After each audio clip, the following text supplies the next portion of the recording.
Aprimorar a prática política e criar mecanismos que inibam a corrupção. Dois princípios que norteiam a discussão da reforma política. Mas apesar de poucos discordarem da necessidade de mudanças, essa discussão se arrasta há anos no Congresso Nacional. No início do mês passado, a Câmara dos Deputados retomou a discussão sobre a reforma política, um conjunto de mudanças no sistema eleitoral rejeitado durante a votação no plenário da Câmara em 2007. Embora ainda esteja longe de um consenso, os defensores da reforma pretendem apresentar uma proposta em torno de 3 eixos: a fidelidade partidária, o voto em lista fechada e o financiamento público de campanha. O presidente da Associação Nacional dos Procuradores da República, Antônio Carlos Bigonha, ressalta a relevância da reforma porque, segundo ele, existe hoje uma necessidade de estruturação do Estado brasileiro e da atividade política. No que diz respeito ao Estado, há sinais de esgotamento do nosso sistema presidencialista. Então, isso nós vemos nessa relação difícil que já se estabeleceu entre o Poder Judiciário e o Poder Legislativo, nessa perspectiva do ativismo judicial e também, em alguns momentos, do Poder Judiciário com o próprio Poder Executivo. E isso sugere um debate sobre uma nova estruturação do Estado brasileiro. Existem experiências de outros países, inclusive experiências parlamentaristas, que têm muito a nos oferecer no sentido de uma reflexão sobre os limites dos poderes. Isso é um problema. Agora, no que diz respeito à atividade política, há essa questão da fidelidade partidária, que é uma questão muito grave e que sensibiliza tanto a categoria política quanto o cidadão em geral. Há também o problema do financiamento das campanhas, não é? Com uma preponderância de argumentos no sentido do financiamento público de campanhas, a questão da filiação partidária também, da ficha partidária, né, da ficha fechada, das listas fechadas de candidatos, o que é uma questão importante também para conferir maior qualidade ao processo político. Então tudo isso tem como pano de fundo a necessidade de uma reforma política. Pelo modelo do voto em lista fechada, o eleitor não votaria mais em candidatos nas eleições para deputado e vereador, mas numa lista de candidatos definida pelos próprios partidos. O sistema de financiamento público de campanha põe fim às doações privadas. As campanhas passariam a ser custeadas pelo Tesouro Nacional. E a fidelização partidária prevê a perda do mandato para político que se desfiliar voluntariamente da legenda pela qual se elegeu. Esse último assunto foi discutido em uma audiência pública realizada na Câmara dos Deputados. Na mesa estavam o relator da proposta, deputado Luciano Castro, do PR de Roraima, o presidente da comissão especial destinada a proferir parecer à proposta de emenda à Constituição que trata da reforma política, Silvio Costa, do PMN de Pernambuco, e o professor doutor em Direito e mestre em Filosofia, Luiz Moreira. A fidelização partidária foi colocada como necessária para o fortalecimento do partido político, mas muitos parlamentares defenderam a flexibilização da emenda. Eu acho que todo mundo tem que ter uma opção de qualquer decisão que for tomada em qualquer situação. Eu acho que nós temos que ter um compromisso partidário, porque é através do partido que se estabelece a legitimidade para você disputar uma eleição. Mas também discordo em que você tenha que ser ad nutum, ad eterno, ser ligado a um partido político, ou seja, que você fique acorrentado permanentemente naquele partido. Então eu sou a favor em que nós possamos ter a fidelidade partidária, mas que nós possamos também ter a liberdade, no mínimo uma vez durante o mandato, o ideal que seria 1 ano antes do prazo, de terminar o prazo de filiação partidária, de que você possa mudar de partido. Tem que tomar muito cuidado com a fidelidade partidária dos detentores de mandato. Existe hoje uma decisão do STF que obriga o detentor do mandato a permanecer no seu partido, porque acredita que o mandato pertence ao partido e não ao parlamentar.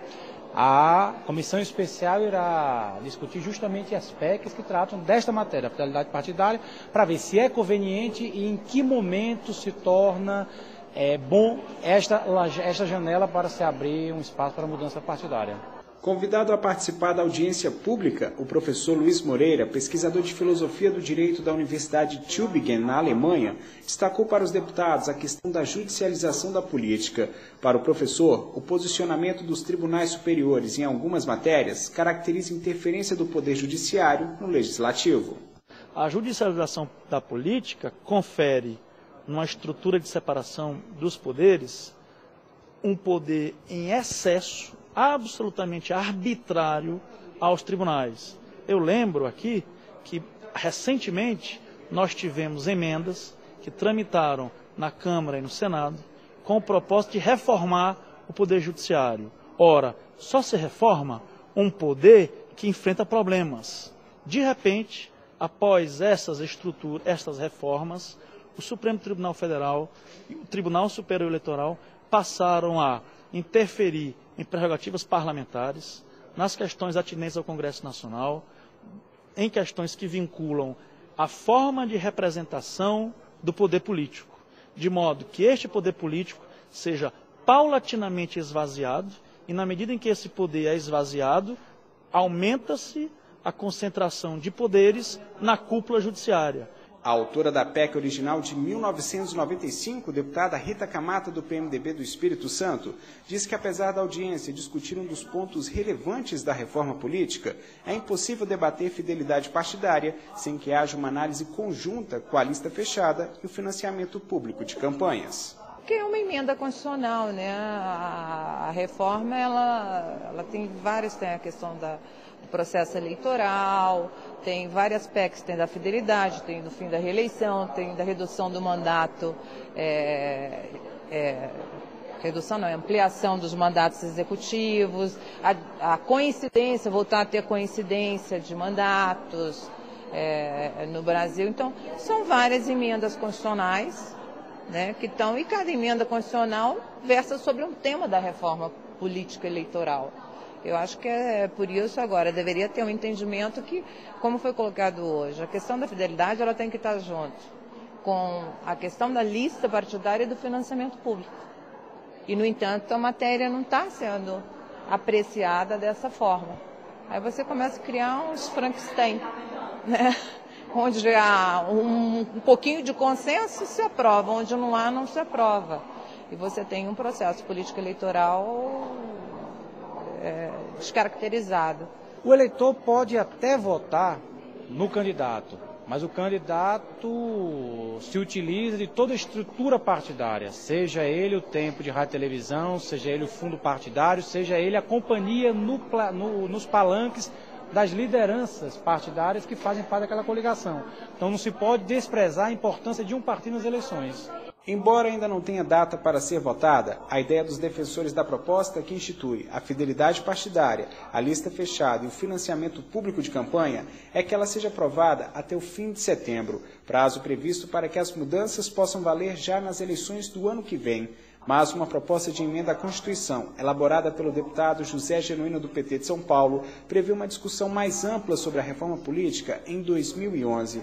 A Associação Nacional dos Procuradores da República está acompanhando atentamente o processo. A iniciativa no sentido da reforma política há vários anos já, e sempre há uma frustração porque o parlamento ou não prefere não encarar esse problema ou não tem dentro da sua agenda tempo para essa discussão. Então, há essa proposta de uma discussão sobre a própria Constituição a partir de 2011. É uma questão que está em debate dentro do Parlamento e nós temos acompanhado com muita atenção. A seguir, entenda por que o direito de ir e vir está previsto na Constituição. O Ação Pública volta já.